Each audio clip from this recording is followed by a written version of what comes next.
I miss my old self. Why? It's a question that whispers at night. When the world is quiet and suddenly you realize you don't quite recognize the person you've become. You look back at old photos, old journals, old versions of yourself, and there's this ache, as if somewhere along the way you lost something. Or maybe you lost you. But here's the thing I want to wonder about with you. What if missing your old self is not a sign of failure, but a sign of healing? Let's start by sitting with that ache, because it's real, isn't it? The longing for the person you were before the heartbreak, before the illness, before the burnout, before the trauma that changed the shape of your nervous system. There's a part of you that remembers the way you used to laugh more easily, the way you used to trust, the way life used to feel less heavy, less cautious, less complicated. And when you compare that version with who you are now, it can feel like you've been robbed, like joy has been stolen, like safety has been taken. And so the mind whispers, I want to go back. I miss my old self. But here's where I get curious. Sometimes, when we miss our old self, we're not actually missing ourselves. We're missing the feeling of not carrying what we now carry. Think of it this way. Maybe it's not that you were a better person back then. Maybe it's that life was lighter for you then. Or maybe you didn't yet know what you know now. And there's a strange grief in that, isn't there? You can't unknow the betrayals. You can't unknow the losses. You can't unknow the pain. So we reach back in time and long for that earlier version, because they hadn't yet been broken open. But pause with me here. Have you noticed that even though you miss that old self, you've also grown in ways they couldn't have imagined? You carry wisdom now. You carry resilience. You carry a depth of compassion that only comes from surviving what you've survived.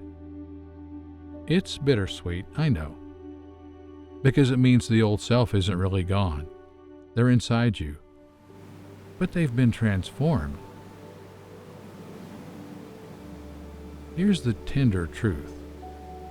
There is no going back. And I don't mean that in a cruel way. I mean it in the way that seasons meant it. Spring can't go back to being winter. Winter can't return to autumn. Each stage has its own beauty, its own necessity. So when we say, I miss my old self, what we're really naming is the wish to feel safe again.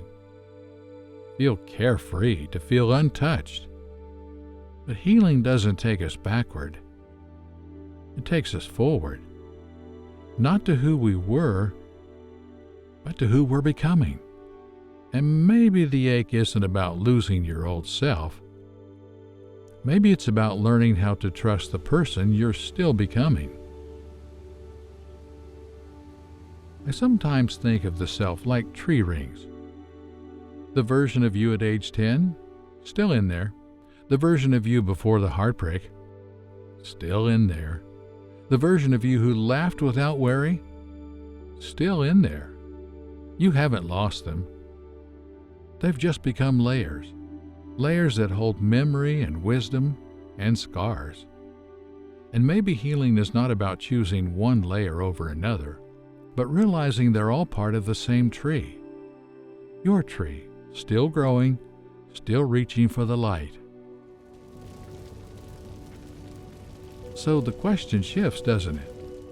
From how do I get back to who I was, to how do I learn to love who I am? Even here, even now. Let's be honest with each other for a moment. It's okay to grieve. It's okay to say, I miss the version of me who didn't have nightmares. I miss the version of me who wasn't always on guard. I miss the version of me who believed the world was safer than it turned out to be. That grief is valid, because change, even change that brings growth, comes with loss, and loss deserves mourning. So if you miss your old self, maybe it's because a part of you hasn't yet had space to grieve, to say goodbye, to honor that earlier version before making peace with this one. But here's a gentle invitation. What if the ache itself is proof of love? Proof that you valued who you were. Proof that you cared for that person deeply. And love never disappears. It transforms. So instead of asking, why do I miss my old self? Maybe the deeper question is, how can I bring what I loved about them into who I am now? Because maybe the laughter can return in a different rhythm. Maybe the trust can rebuild, slower but steadier. Maybe the lightness isn't gone forever, just waiting to be rediscovered in new forms. I think sometimes we confuse identity with circumstances. We think our old self was better, but maybe it was just that life was easier. And now when life feels heavier, we assume we are worse. But you are not worse. You are not broken. You're not less you. You are simply carrying more. And carrying more changes posture. It changes pace.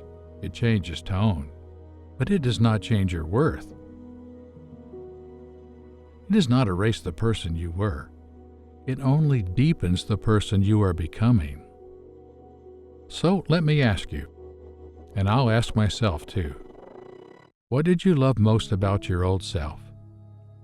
Was it their playfulness, their trust, their creativity, their openness?